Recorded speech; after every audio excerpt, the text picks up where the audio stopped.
What's going on, guys? We are back on the road. Nandito tayo sa Quezon City.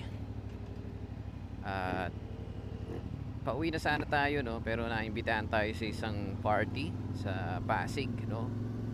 By Sir Richmond Yu. Yan, sala ko na yung visor ko. Okay. And kaya ako gumagawa ng video na to ngayon dahil meron tayong bagong setup. Dahil gamit natin ngayon ang Osmo Action 5 Pro together with the Holy Land wireless microphone, no?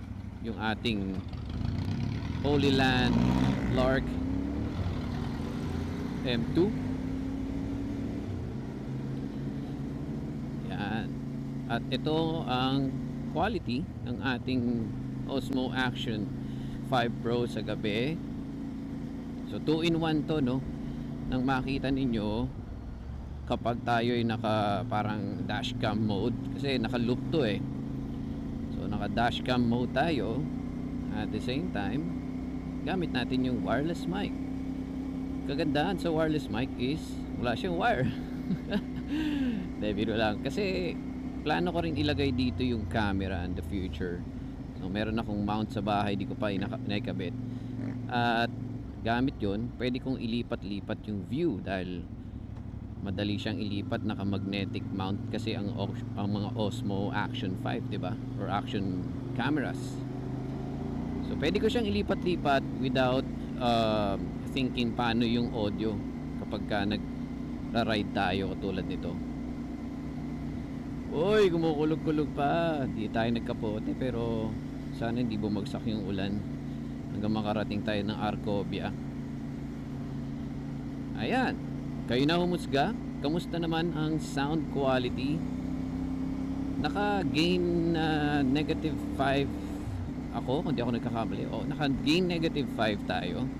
At gamit natin is yung, hindi ata kita sa video, gamit natin yung USB-C receiver na kasama dun sa combo package ng Holy Land Lark M2 natin. M2 ba to? M1? M2 yata? Or M1? Lalagay ko na lang dito sa screen. Anong tama? Sorry.